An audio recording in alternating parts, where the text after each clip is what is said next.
The strange part wasn't that the alien girl kept stealing food from the lower docks every night. It was that she always waited until nobody was looking. Rain hissed against the rusted metal rooftops of Dock Sector 12 as Caleb Mercer stepped out of the maintenance elevator with tired shoulders and grease still staining the cuffs of his gray work jacket. The neon signs overhead flickered in washed-out shades of blue and red, reflecting across puddles that smelled faintly of coolant and engine runoff. Somewhere above the stacked apartment towers, cargo freighters groaned through the clouds like distant thunder. Caleb barely noticed anymore. After 11 years repairing thermal pipes for the city grid, the sounds of the lower district had become part of his bloodstream. Steam vents, transit sirens, loose wiring crackling behind walls. It all blended together into one endless mechanical heartbeat. He adjusted the small paper bag tucked under his arm and started down the alley beside the heating conduits. The temperature had already dropped below 40 degrees, and the wind coming off the harbor cut through fabric like cold wire. Most people avoided this section of the docks after midnight. Too many abandoned service tunnels. Too many shadows moving where they shouldn't. Caleb stopped beside a rusted orange pipe nearly 4 feet wide, heat radiating softly from its surface.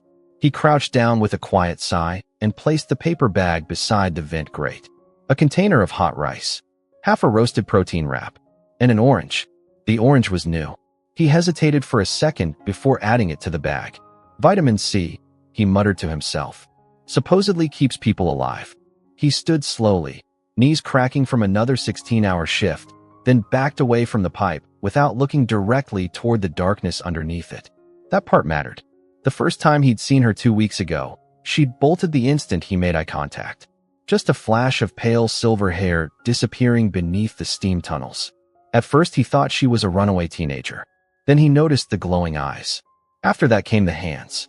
Thin fingers with a faint violet shimmer beneath the skin, clutching the food container like a starving animal expecting it to be taken away. Caleb never told anyone. Down here, people either ignored suffering or tried to profit from it. There wasn't much room in the middle anymore. He shoved his hands into his pockets and started toward the stairwell leading to his apartment block. Behind him, somewhere beneath the pipes, metal shifted softly. He kept walking. The next morning smelled like burnt coffee and overheated circuits. Caleb stepped out onto the narrow balcony outside his apartment with a mug warming his hands while dawn struggled through the industrial haze covering the harbor skyline. Freighters hovered like giant shadows above the water, their landing lights cutting through fog in pale gold streaks. He rubbed sleep from his eyes, already dreading another shift underground, when something caught his attention near the heating pipe below. The paper bag was gone. That wasn't unusual. What stopped him cold was what sat in its place. A small crystal rested beside the vent grate, glowing faintly beneath the morning mist. Purple, smooth as glass, about the size of a walnut. Caleb frowned. What the hell? He headed downstairs immediately, boots echoing against the metal stairwell. The crystal felt warm when he picked it up. Not hot, alive warm. Tiny veins of silver light moved slowly inside it like drifting smoke trapped beneath ice. Caleb turned it over carefully in his palm. No cracks, no markings, just soft purple light pulsing against his skin. Behind the grate, hidden somewhere beneath the network of steam pipes and shadows, he heard movement again. Small, careful. Watching him, Caleb looked toward the darkness for a long moment. Then, slowly, he slipped the crystal into his jacket pocket. Guess that makes us even, he said quietly. The city answered with the low groan of another freighter passing overhead, while somewhere beneath the pipes, unseen golden eyes continued watching the only human who had ever left food behind expecting nothing in return. By the third week, Caleb realized the strange part was not that the alien girl trusted him enough to take the food. It was that she never once asked for more. The maintenance tunnels beneath Dock Sector 12 rattled with the sound of old heating pumps as Caleb tightened a valve deep inside Utility Corridor C. Steam curled around his boots, while warning lights blinked dull orange across the narrow passage. The entire lower district depended on these pipes to survive the winter months, but the city only repaired them when something exploded loudly enough to reach the upper sectors. Until then, men like Caleb kept everything alive with patchwork fixes and tired hands. He wiped sweat from his forehead with the sleeve of his thermal shirt and checked the pressure gauge again. Stable for now. Above him, footsteps echoed through the graded walkways overhead. Workers heading home. Delivery crews starting morning shifts. Somewhere in the distance, a cargo siren howled through the fog. Caleb leaned against the pipe for a moment, feeling the steady vibration hum through the metal into his shoulder blades. It reminded him of the old Earth documentaries his father used to watch when he was a kid. Giant whales singing beneath frozen oceans. Slow, lonely, ancient. His wrist terminal buzzed suddenly. Overtime approved. Again, Caleb let out a tired laugh. Fantastic. More hours. More repairs. Same apartment. Same microwave dinners. Same silence waiting for him every night. Except now there was one thing different. Every morning, another object appeared beside the empty food bag under the heat pipes. The first had been the glowing crystal. After that came a tiny metallic charm shaped like a crescent moon. Then a smooth black stone that reflected light like liquid glass. Yesterday, she had left behind a flower made of translucent blue fibers that folded inward whenever touched by sunlight. Caleb had no idea where she was getting these things. None of them looked cheap. None of them looked stolen either. They looked old. Important somehow. He kept them lined carefully across the shelf beside his kitchen sink. Not because they were valuable, because throwing them away felt wrong. That night, freezing rain swept sideways through the dock alleys as Caleb stopped outside Ramos Market on his way home. The old cashier barely looked up from her terminal when he approached the counter. "Double portions tonight?" she asked. Caleb shrugged. "Guess I am hungry." She snorted softly while sliding 2 steaming containers across the counter. "You work too much, Mercer. City falls apart if I stop." City already fell apart. Caleb smiled faintly at that and headed back into the rain. The lower docks looked almost beautiful at night if someone ignored the rust stains and broken signage. Neon advertisements reflected across wet pavement in streaks of electric pink and violet. Steam drifted upward from sewer vents like ghostly fog. Far above, hundreds of apartment windows glowed softly against the dark skyline like artificial stars. Caleb reached the heating pipes and crouched beside the vent grate as usual.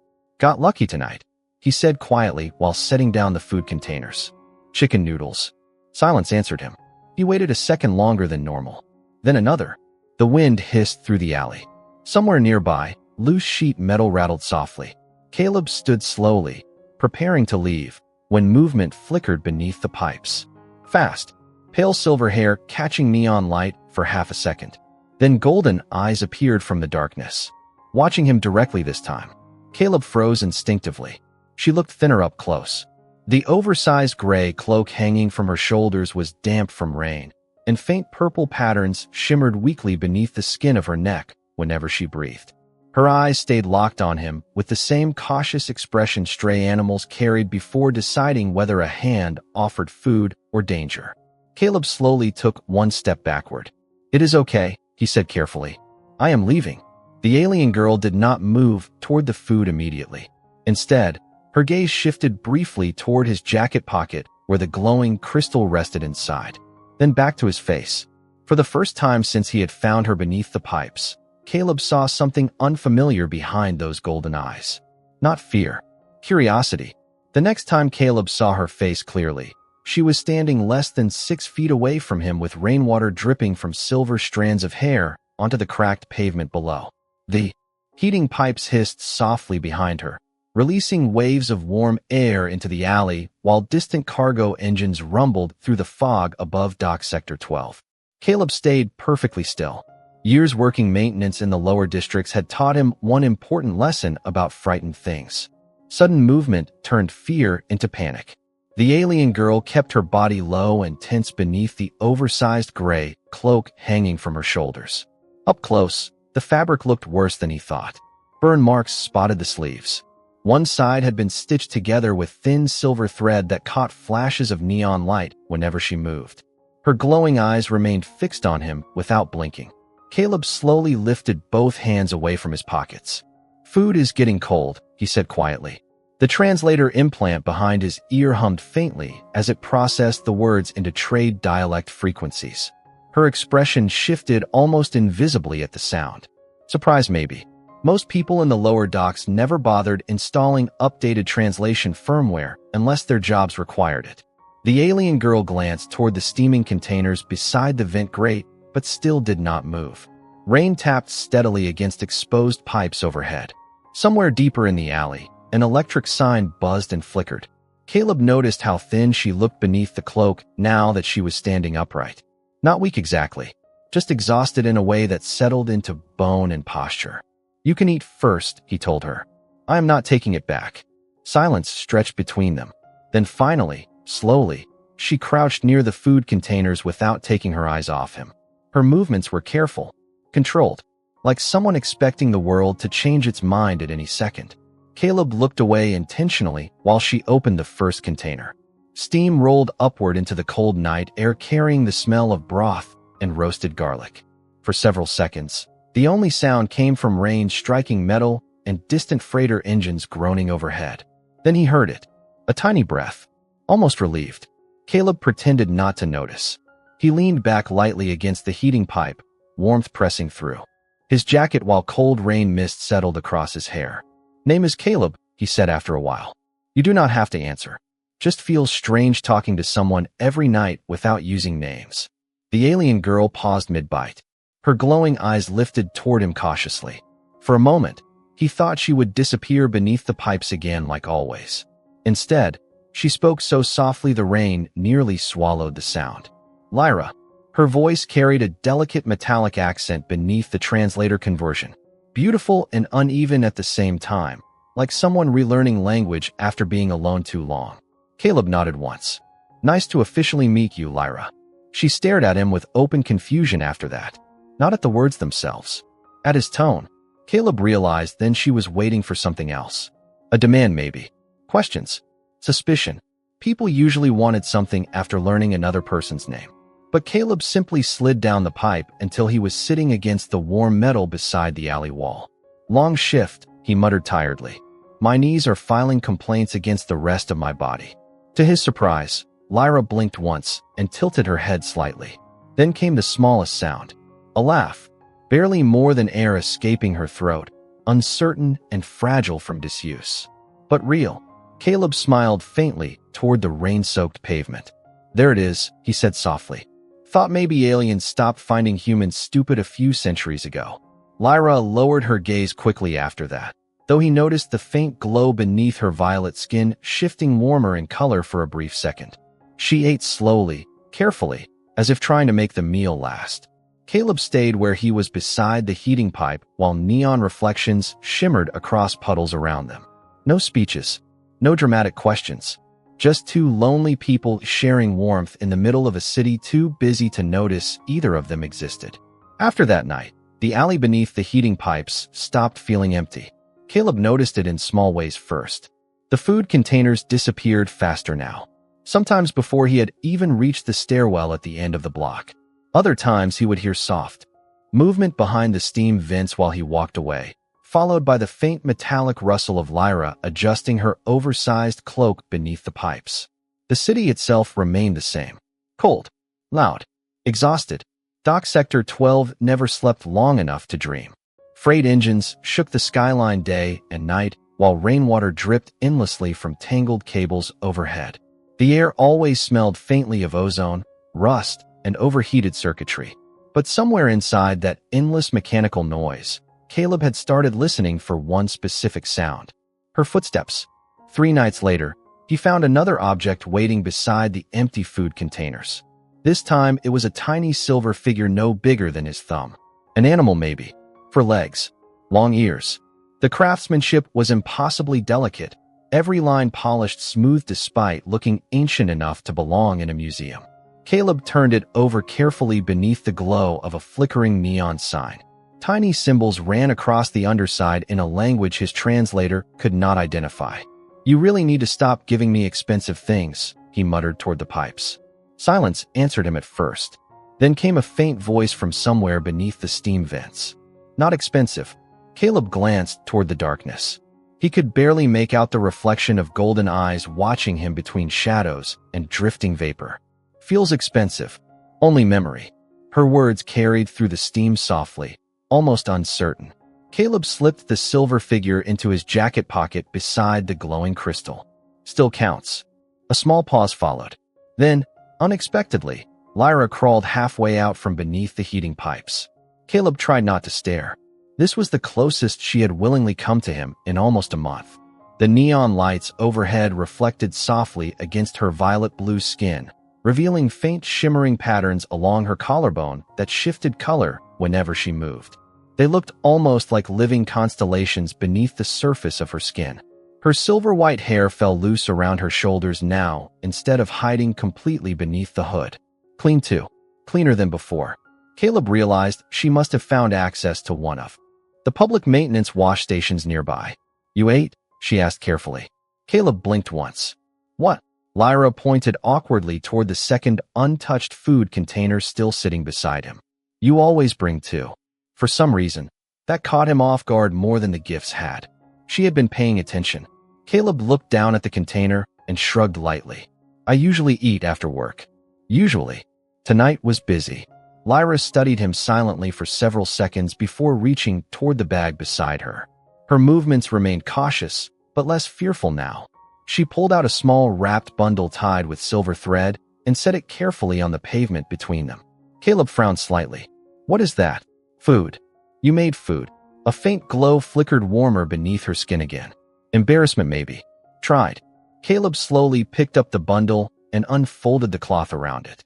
Inside sat several thin golden strips coated in some kind of shimmering spice that smelled faintly sweet and smoky at the same time.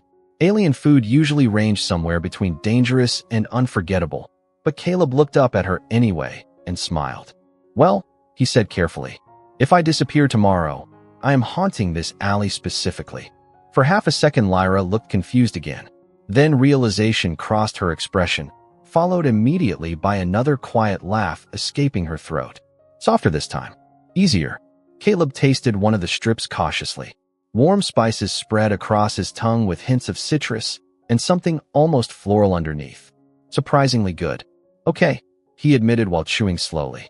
"That is actually incredible." Lyra lowered her gaze quickly, but he caught the faint shimmer of satisfaction moving beneath her skin before she turned away toward the warmth of the heating pipes. Above them, rain continued tapping gently against the steel rooftops while cargo ships drifted through the fog like silent mountains. And for the first time in years, Caleb Mercer realized he was no longer eating dinner alone. The first time Caleb noticed the scars, Lyra was asleep. A freezing wind rolled through Dock Sector 12 that night hard enough to rattle entire rows of metal siding above the alleys. Emergency weather warnings flashed across public screens, while icy rain hammered the city in silver sheets. Most people hurried indoors hours earlier, but Caleb stayed late repairing a collapsed heat regulator beneath Transit Block 18. By the time he finally reached the alley near the heating pipes, his hands were numb inside his work gloves, and exhaustion sat behind his eyes like wet concrete. The food containers were already waiting in his bag, still warm from Ramos Market. Extra soup tonight. He figured the cold would hit Lyra harder than usual. As he turned the corner beneath the flickering neon sign, he stopped immediately. Lyra was curled against the large heating conduit with her hood partially fallen back, silver hair scattered across the pipe behind her like spilled moonlight. She had fallen asleep sitting upright. Caleb almost smiled at first. Then he saw the marks across her back. The oversized cloak had shifted enough to expose part of her shoulder beneath the steam drifting through the alley. Thin silver scars stretched across her violet-blue skin in perfectly parallel lines, disappearing beneath the fabric wrapped around her ribs. Not random injuries. Not accidents. Caleb had spent enough years around industrial equipment to recognize restraint damage when he saw it. The realization settled heavily into his stomach. He crouched slowly beside the food containers without making noise. Up close, the scars looked older than he expected. Some had faded almost completely into pale silver beneath her skin, while others remained darker around the edges, crossing over one another like old fractures beneath glass. Even asleep, Lyra's posture stayed tense. One hand rested near the opening beneath the pipes, as if prepared to disappear underground the instant danger appeared. Caleb looked away after a few seconds. Something about staring at those scars felt disrespectful. The wind howled louder through the alley, carrying freezing rain sideways beneath the rooftops. Lyra stirred slightly in her sleep, shoulders tightening against the cold. Without thinking much about it, Caleb slipped off his heavy work jacket and draped it carefully over her. The fabric settled across her shoulders gently. For one brief second, her glowing skin reacted beneath the exposed scars. Tiny violet patterns shimmered faintly like distant starlight beneath water before fading again. Caleb blinked once. He had seen the glowing markings before around her neck and hands, but never this clearly. They moved almost like living circuitry beneath her skin, beautiful in a strange, quiet way. Lyra's eyes opened suddenly. Golden light reflected sharply beneath the alley neon as she jerked upright in panic. Caleb immediately raised both hands. "Easy," he said softly. "You fell asleep." Her breathing stayed uneven for several seconds while she looked around the alley instinctively. Then she noticed the jacket covering her shoulders. Confusion crossed her expression almost immediately after. "You are cold," she said quietly. Caleb glanced down at his thermal shirt already soaked from freezing rain. Occupational hazard. Lyra frowned slightly at that phrase while pulling the jacket tighter around herself. Up close, Caleb noticed how exhausted she looked tonight. Not physically tired, emotionally tired, like someone who had spent too long waiting for bad things to happen. She looked toward the food containers beside him but did not reach for them yet. Instead, her hand slowly touched the edge of one silver scar near her collarbone before pulling the cloak closed again. The movement was quick, instinctive, like she regretted letting him see it. Caleb leaned back against the warm pipe beside her and pretended not to notice. "Storm knocked out half the lower grid tonight," he said casually. "Whole city is freezing except this ugly pipe." Lyra stared at him quietly for a long moment after that. Rainwater dripped steadily from the rooftops above while steam curled around them in pale waves. Finally, in a voice barely louder than the wind itself, she asked, "Why do humans always pretend not to see pain?" Caleb looked out toward the neon-lit street beyond the alley where strangers hurried past without noticing either of them. Then he answered honestly, "Because sometimes pretending gives people enough dignity to breathe." Lyra said nothing after that, but for the rest of the night, she never gave his jacket back. The storm arrived hard enough to shake the entire district. Emergency sirens echoed across Dock Sector 12 just after midnight, while freezing rain slammed against rooftops with the sound of thrown gravel. The city grid flickered twice before half the lower harbor disappeared into darkness. Freight traffic above the skyline slowed to a crawl as massive cargo vessels hovered through sheets of silver rain with navigation lights glowing faintly inside the fog. Caleb stood knee-deep inside a flooded maintenance corridor beneath Utility Block 9, tightening a thermal bypass valve with frozen fingers while water dripped steadily from exposed wiring overhead. "Come on," he muttered through clenched teeth as the old pipe groaned beneath his wrench. "Do not die on me tonight." The valve finally locked into place with a loud metallic clank. Seconds later, heat surged through the line again. Somewhere above him, apartment radiators sputtered back to life across 3 entire blocks. Caleb leaned against the wall with exhausted relief while steam rolled through the corridor around him in thick, white waves. His shift should have ended 2 hours ago. Instead, the storm had knocked half the district into emergency status. By the time he climbed back onto street level, the wind had turned vicious. Rain struck sideways hard enough to sting his face, while warning lights flashed crimson across the harbor towers. Caleb immediately looked toward the alley near the heating pipes. Empty. His stomach tightened. The vent system still worked, but freezing runoff water had flooded half the lower tunnels beneath Dock Sector 12. He hurried through the rain faster than he had moved in years, boots splashing through icy puddles beneath flickering neon signs. "Lyra," he called once as he reached the alley entrance. No answer. Steam hissed violently from the heating pipes overhead, while freezing wind howled between the buildings. Caleb crouched near the vent grate and spotted fresh water flowing beneath the lower tunnels. Too much water. The realization hit immediately. The underground spaces beneath the pipes were flooding. Damn it. He dropped to one knee and aimed his flashlight into the narrow service opening beneath the conduit. "Lyra." For several seconds, nothing moved except rainwater rushing through the tunnel below. Then finally, deeper inside the darkness, 2 faint golden eyes reflected back at him. Relief hit so hard Caleb nearly laughed. There you are.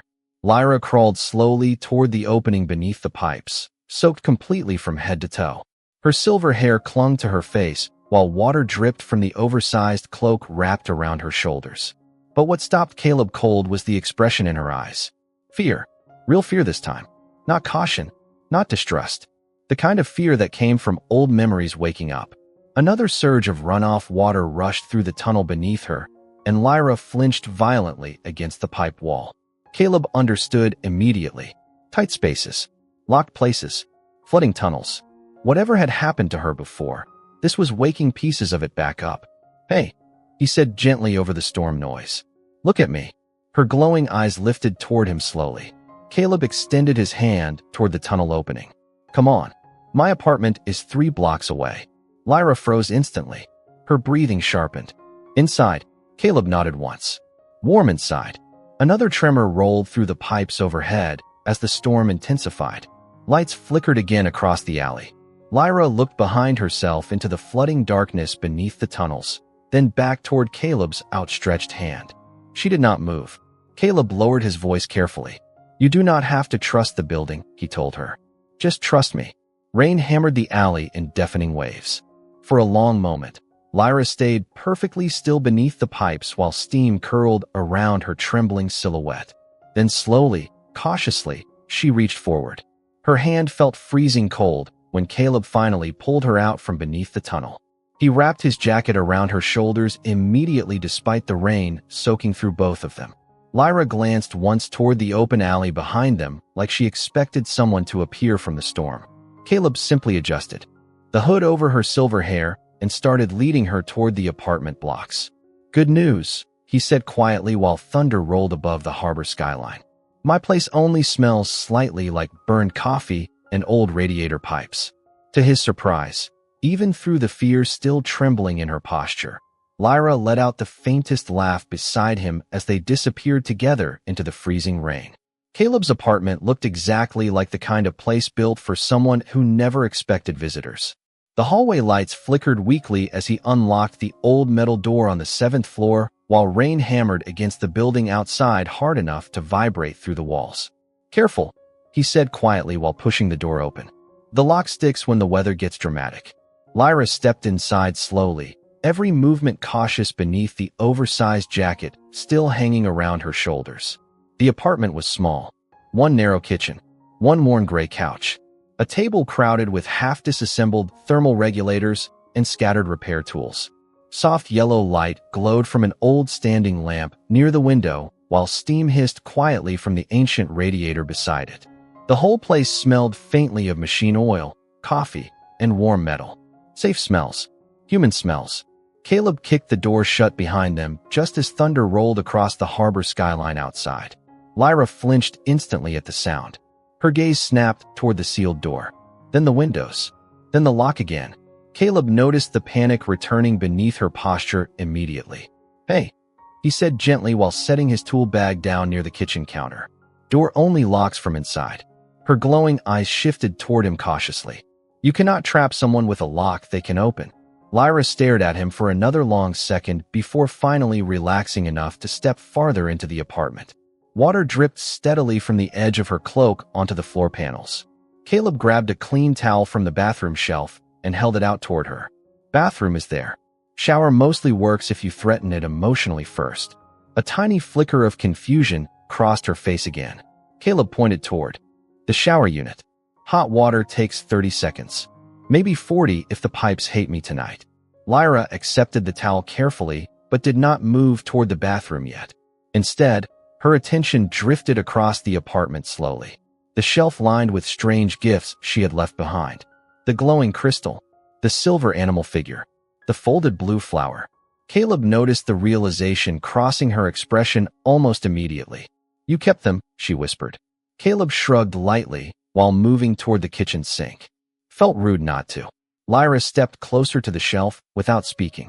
Her fingers hovered just above the crystal's surface, but never touched it. For a moment, the room became completely quiet except for rain striking the windows and the soft hum of the radiator. Caleb filled a small pot with water and placed it on the stove. The burner clicked twice before blue flames flickered to life beneath it. "Soup?" he asked. Lyra looked toward him slowly. "Again. Storm protocol." Caleb opened a cabinet and pulled down 2 bowls. "Cold weather means soup. Pretty sure it is written into human law somewhere." Another faint laugh escaped her before she could stop it. Softer now, less uncertain than before. Caleb pretended not to notice how much easier she seemed to breathe whenever she laughed. Minutes passed quietly after that. Caleb chopped vegetables at the counter while steam gathered slowly across the kitchen windows. Behind him, Lyra sat perched carefully on the edge of the couch with the towel wrapped loosely around her silver hair. The oversized jacket still hung around her shoulders. She had not taken it off once. Neither of them spoke much. The silence did not feel uncomfortable anymore. Just warm. Familiar somehow. The soup simmered gently on the stove while thunder rolled farther away across the distant harbor. Caleb stirred the pot, once before glancing over his shoulder toward her. "You know," he said quietly, "most people probably would have stolen the apartment by now." Lyra tilted her head slightly. "You think I would steal from you?" "No," Caleb smiled faintly toward the bubbling soup. "I think you would alphabetize my kitchen and judge my life choices." For the first time since he met her, Lyra laughed openly.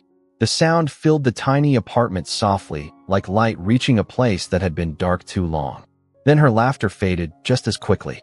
Her glowing eyes lowered toward the steaming bowl in her hands while rain continued tapping against the windows beyond the city lights. "Why help me?" she asked at last, almost too quietly to hear. Caleb stood still for a moment beside the stove. Steam curled upward around him, while warm yellow light reflected softly against the kitchen walls. Then he answered without turning around. "Because someone should have done it sooner." The storm finally passed sometime near dawn, leaving the city wrapped in cold silver fog and dripping neon reflections. Caleb woke first to the sound of the radiator knocking unevenly against the apartment wall. For a few disoriented seconds, he stared at the ceiling trying to remember why there was another blanket spread across the couch near the window. Then he saw Lyra asleep beneath his oversized work jacket with silver hair spilling across the pillow like pale light. He stayed still after that. The apartment felt strangely peaceful in the early morning quiet. No freight sirens. No maintenance alarms screaming through his wrist terminal. Just soft rainwater dripping outside and the steady hum of old heating pipes beneath the building floor. Caleb rubbed tiredness from his eyes and headed quietly toward the kitchen. The coffee machine groaned like it regretted existing while he filled it with water. "Same," he muttered toward the machine. Behind him, fabric shifted softly. Caleb glanced over his shoulder. Lyra sat upright slowly on the couch, blinking against the weak morning light filtering through the fogged windows. For the first time since meeting her, she looked almost relaxed, waking up instead of afraid. "Almost." "Morning," Caleb said while grabbing 2 mugs from the cabinet. Lyra looked toward the sealed apartment door automatically before answering. "Morning." Her voice still carried sleep beneath it. Caleb poured coffee carefully while steam curled upward between them. "Good news," he said. "Building survived another dramatic weather event." "Barely." Lyra tilted her head slightly at the sarcasm in his voice. "Your city sounds tired." Caleb laughed softly. "That is because it is." He handed her one of the mugs. She accepted it cautiously, studying the dark liquid inside with suspicion. "Humans drink this willingly?" "Every morning." "Why?" Caleb took a sip. "Because existence is difficult." Another small laugh escaped her before she could stop it. Caleb noticed the glowing patterns beneath her skin flicker warmer again. They always reacted to emotion somehow. He wondered if she even realized it. The morning settled quietly around them after that. Caleb fixed loose wiring beneath the kitchen counter, while Lyra sat near the window wrapped in the blanket watching fog drift between the distant harbor towers. Sunlight struggled weakly through the clouds, casting pale reflections across the apartment walls. It almost felt normal. Then Caleb noticed the crystal glowing. The purple stone sitting on the shelf beside the folded blue flower had started pulsing softly beneath the daylight. Not random flickering either. Rhythmic. Deliberate. Caleb frowned and stepped closer. Thin silver light moved inside the crystal faster than before, swirling beneath the smooth surface like trapped lightning. "Lyra," he said quietly. She looked toward the shelf immediately. The moment her eyes landed on the crystal, all warmth vanished from her expression. Caleb felt the change instantly. Fear again. Real fear. Lyra stood so quickly the blanket slipped from her shoulders onto the floor. Where did you put it last night? She asked sharply. Caleb blinked once at the sudden tension in her voice. Shelf. What? Lyra crossed the room fast and picked up the crystal carefully with both hands. The silver light inside reacted instantly to her touch, glowing brighter beneath her fingers. Caleb noticed tiny symbols appearing inside the crystal now. Symbols he had not seen before. Lyra. She stared at the crystal silently for several long seconds before answering. It is active. Okay. Caleb leaned lightly against the kitchen counter. I feel like that sentence should concern me more than it currently does. Lyra barely heard him. Her glowing eyes stayed fixed on the crystal while faint violet light moved beneath the scars along her neck. This was not supposed to happen yet. Caleb straightened slightly at that. Yet. Lyra swallowed once before finally looking toward him. Fear and hesitation fought visibly behind her golden eyes now. Caleb, she said quietly, that crystal is not decoration. The room suddenly felt smaller somehow. Outside the apartment window, distant cargo ships drifted silently through the fog, while morning light reflected across the soaked harbor skyline. Caleb looked from Lyra to the glowing crystal in her hands. Then what is it? For a moment, Lyra said nothing at all. Then finally, in a voice barely above a whisper, she answered, a beacon. Caleb stared at the glowing crystal while the words settled heavily into the apartment like a second storm arriving without warning. A beacon, he repeated slowly. You mean the highly concerning kind of beacon or the mildly inconvenient kind? Lyra did not answer immediately. She stood near the window holding the crystal carefully in both hands while pale purple light reflected across her silver hair and the apartment walls. Outside, the fog above Dock Sector 12 drifted slowly between cargo towers, softening the city into blurred shapes and distant engine lights. The morning suddenly felt colder. It only activates under specific conditions, Lyra said at last. Her voice had gone quieter now. Tighter somehow. Proximity. Energy fluctuations. Biological confirmation. Caleb blinked once. I understood maybe two of those words. For the first time all morning, Lyra almost smiled. But it faded quickly. Someone is searching for me. Caleb leaned back against the kitchen counter and folded his arms loosely. I assumed that much after the glowing mystery rock started behaving like a science fiction problem. Lyra lowered her gaze toward the crystal again. The silver light moving inside it had become faster now, swirling beneath the surface in intricate circular patterns. Caleb noticed tiny lines branching outward from the center almost like a star map forming in real time. Can you turn it off? He asked. Not anymore. Caleb exhaled slowly through his nose. Fantastic. Love that for us. Lyra looked toward him sharply. You should not joke. I joke when I am stressed. You are stressed? Caleb pointed toward the glowing alien artifact in her hands. Lyra, I repair heating pipes for a living. Yesterday, my biggest concern was whether my refrigerator was finally becoming sentient. Today, I apparently own an intergalactic tracking device. That earned the faintest flicker of amusement from her again before fear returned just as quickly. She moved toward the apartment window carefully and looked down toward the streets below. Caleb followed her gaze.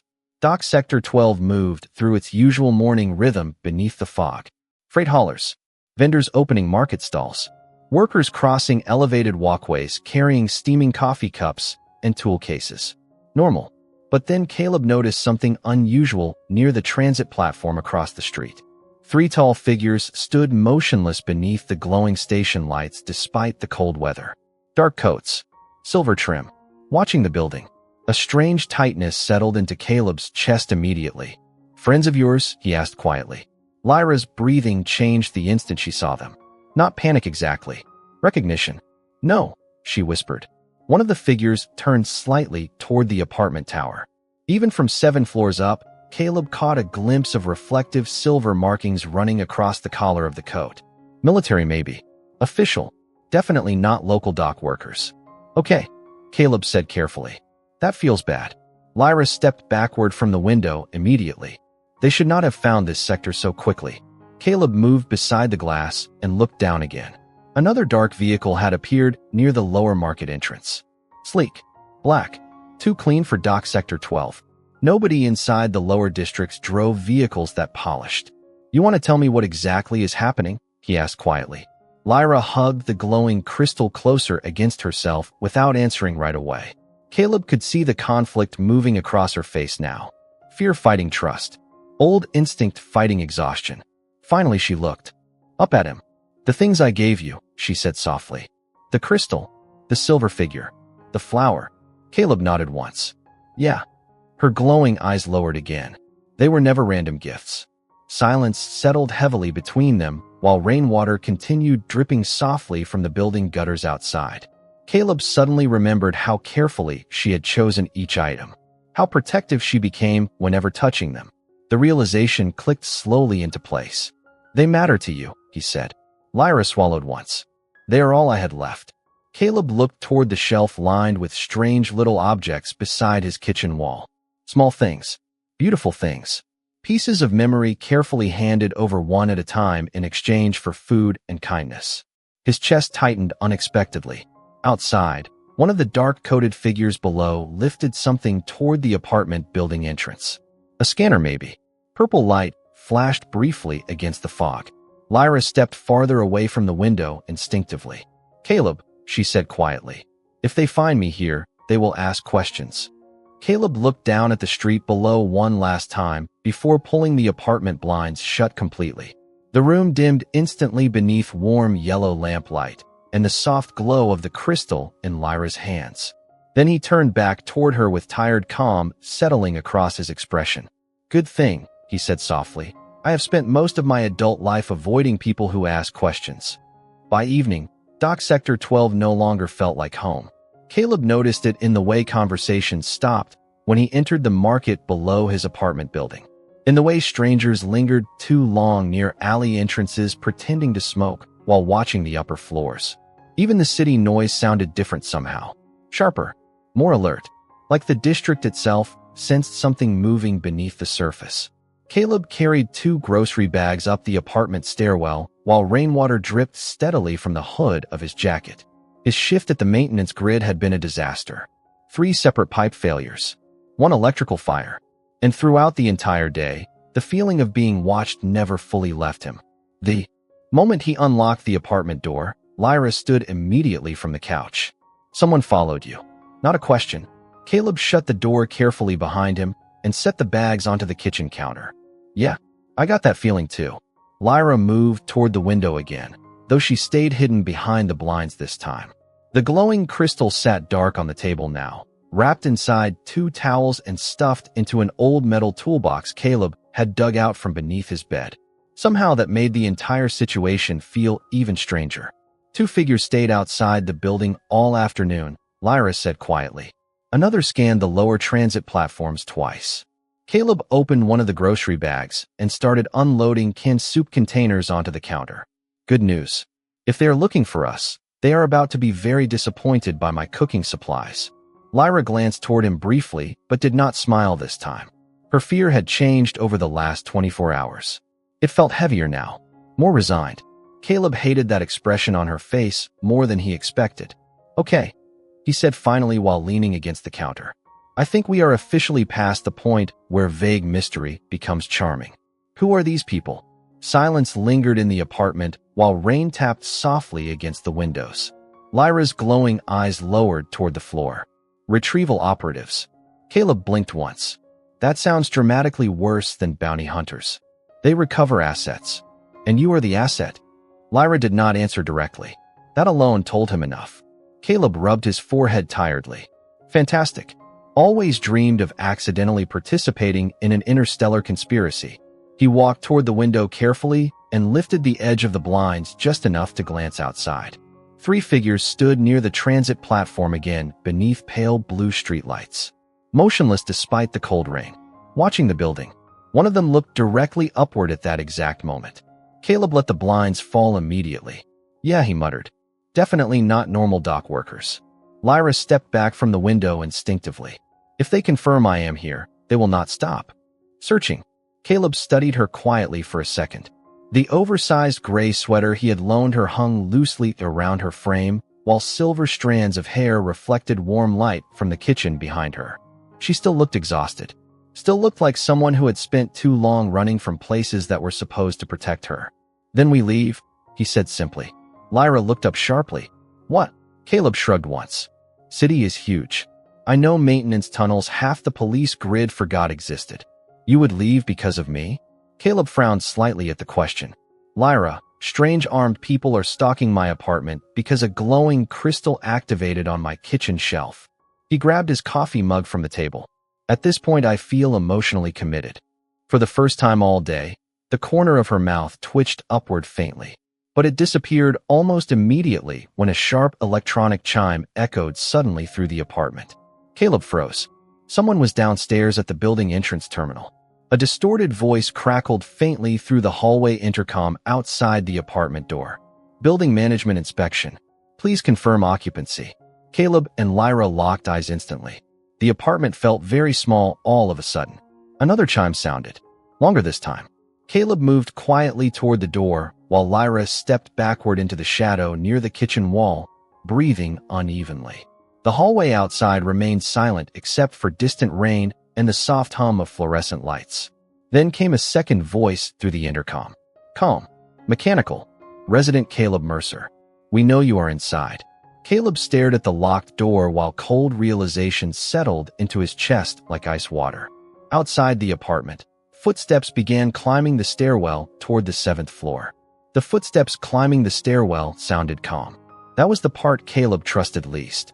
No rushing, no shouting, just slow measured steps echoing upward through old concrete walls while rain hammered the building outside. Whoever was coming toward apartment 7B already believed they were in control. Caleb stood motionless beside the locked door, listening carefully, while the hallway lights buzzed faintly overhead. Behind him, Lyra stayed near the kitchen wall, wrapped in shadow and silence. Her breathing remained uneven. The glowing patterns beneath her skin had returned, faint silver-violet light pulsing along her neck and wrists like nervous electricity beneath glass. Caleb glanced toward her once. Fear sat visibly across her face now. Not for herself. For him. Another soft chime sounded through the intercom panel beside the door. Mr. Mercer, the mechanical voice repeated calmly. We are requesting cooperation. Caleb rubbed one hand across his tired face. I really miss when my biggest problem was broken radiators. Lyra stepped toward him quickly. Caleb, listen to me. Her voice stayed low and urgent. If they enter this apartment, they will search everything. Caleb nodded once. Figured that. You do not understand. She swallowed hard before continuing. The crystal confirmed my identity signature. They know exactly who I am now. Caleb looked toward the metal toolbox sitting beneath the kitchen table where the wrapped beacon remained hidden beneath layers of cloth. Okay, he said quietly. Then we leave before they come through the door. Lyra shook her head immediately. Too late. Another sound echoed from the hallway outside. A faint electronic buzz. Caleb recognized it instantly. Lock override equipment. Fantastic, he muttered. Love living in the future. The apartment suddenly felt suffocatingly small. Steam hissed softly from the old radiator while rainwater traced silver lines across the windows beyond the city lights. Caleb's eyes moved automatically around the room, searching for exits. Window 2 exposed. Hallway compromised. Then he remembered the maintenance access tunnel. Bathroom, he said suddenly. Lyra blinked. What? Caleb crossed the apartment quickly and shoved aside the old laundry rack near the bathroom wall. Beneath it sat a narrow maintenance hatch half hidden behind storage bins. Building heating access, he explained while pulling the hatch open with a metallic groan. Warm air rushed upward from the darkness below, carrying the familiar smell of dust and old pipes. Leads into the utility grid. Lyra stared at the opening in shock. You have secret tunnels inside your apartment? Caleb shrugged once. Rent is terrible, but the ventilation options are excellent. A sharp electronic click sounded from the apartment door behind them. The override system had connected. Caleb immediately crouched beside the hatch and looked toward Lyra. Go. She did not move. Caleb, go. His voice stayed calm, but firm this time. Lyra's glowing eyes widened slightly. They are looking for me, not you. Caleb almost laughed at that. Lyra, people with military scanners are breaking into my apartment because I fed somebody soup during a storm. He held the hatch open wider. I crossed the line into involved several emotional crises ago. Another metallic sound echoed from the front door. Louder this time. The lock mechanism was failing.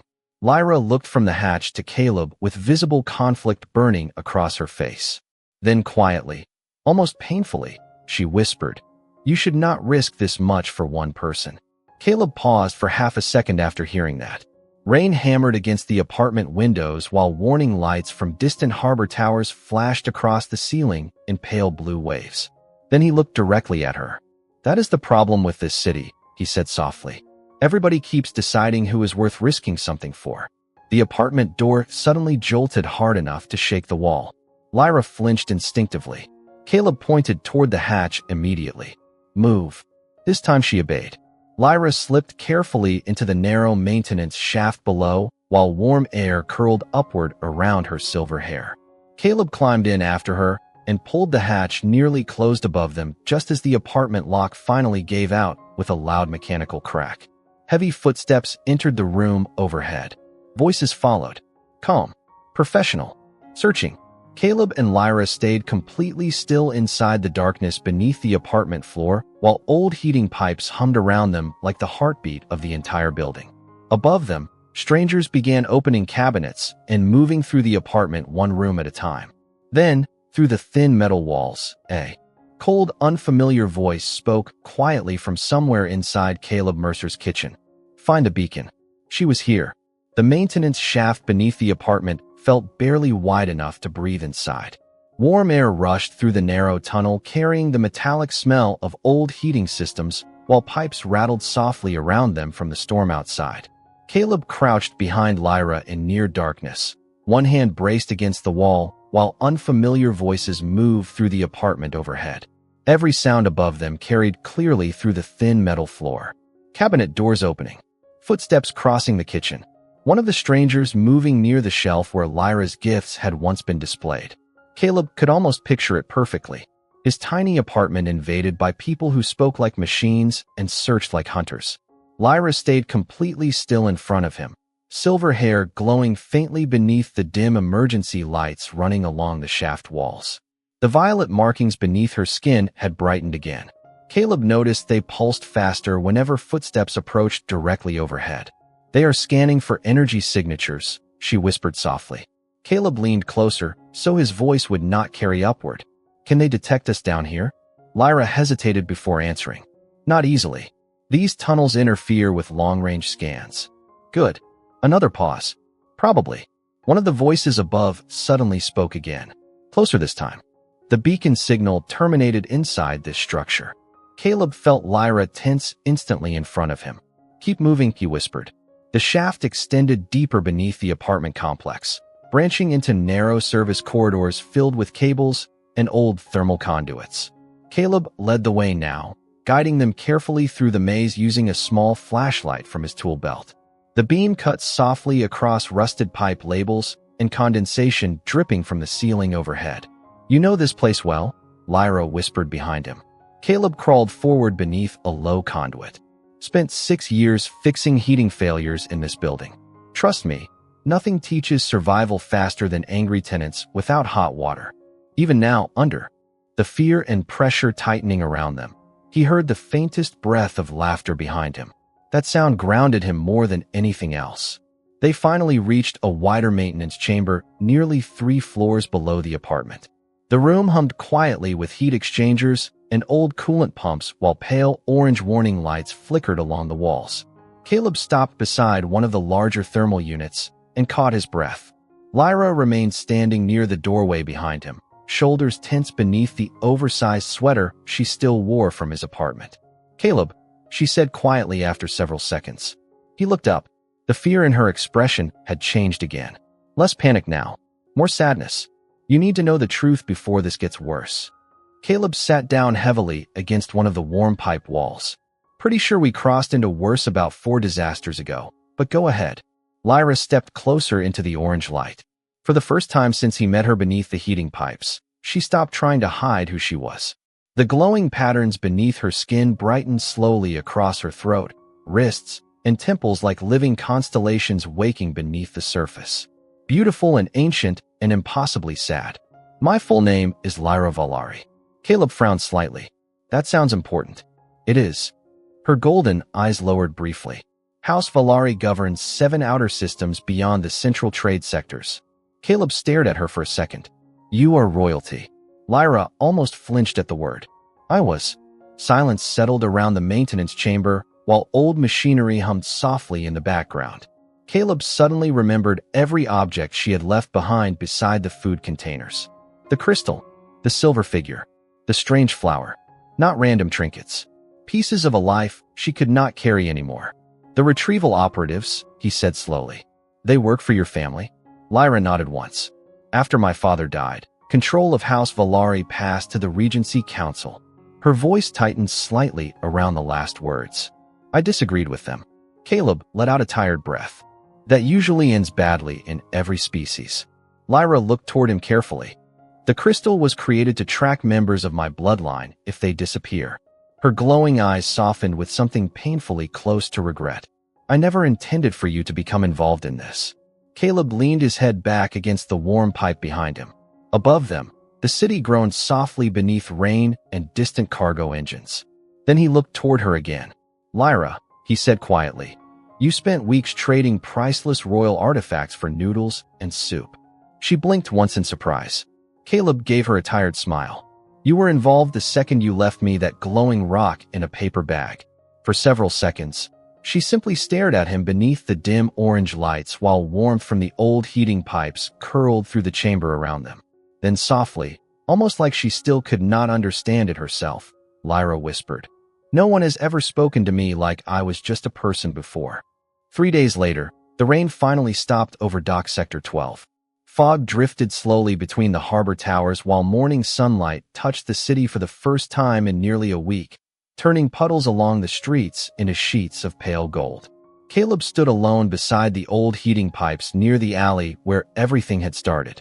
The massive conduit hummed softly behind him, releasing waves of warm air into the cold morning while freighters moved silently across the sky overhead. The district already looked different. Cleaner somehow. Too many unfamiliar security patrols near the transit platforms. Too many sleek black vehicles parked beside the lower markets. Word spread quickly after the retrieval operatives swept through the harbor sectors searching for someone important. Most residents kept their heads down and avoided questions. That was how people survived in places like Dock Sector 12. Caleb understood that. He still hated it. He adjusted the worn sleeves of his gray work jacket and crouched beside the vent grate like he had done every night for weeks. In his hands sat a simple paper food container from Ramos Market. Chicken noodles. Extra broth. He set it carefully beside the pipe and leaned back against the warm metal afterward. Old habit. Above him, giant cargo carriers drifted through sunlight while neon signs buzzed softly back to life across the waking district. The city sounded normal again, but the alley felt emptier now. Caleb exhaled slowly and rubbed tiredness from his face. Lyra had left before sunrise 2 mornings earlier. The retrieval operatives found them eventually inside the maintenance grid beneath the apartment complex, but not the way Caleb expected. No fighting, no threats, just silence when the operatives finally saw her standing beneath the orange utility lights. One of them had immediately lowered his head. Then another followed.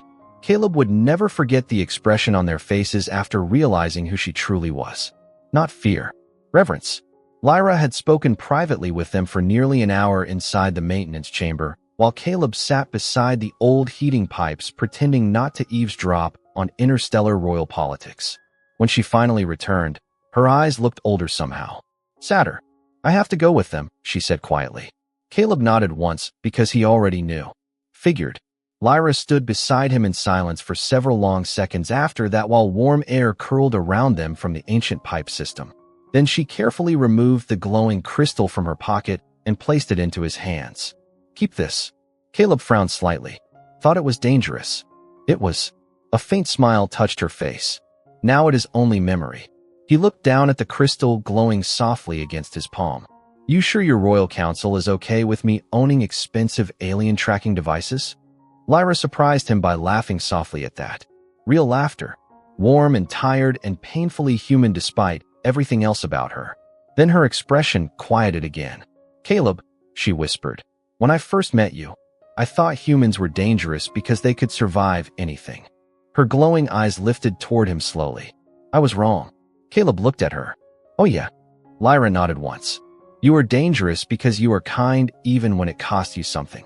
The memory still sat heavily in his chest now as he stared down at the food container beside the heating pipe. Footsteps echoed softly behind him. Suddenly, not rushed, familiar, Caleb turned slowly. A sleek silver transport rested silently at the far end of the alley beneath the morning fog. Its polished surface reflected sunlight like liquid metal.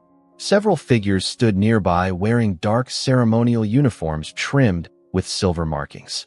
But Caleb barely noticed them. Lyra stood in front of the transport with silver-white hair moving gently in the harbor wind and soft violet light glowing beneath her skin. She looked different now, stronger somehow.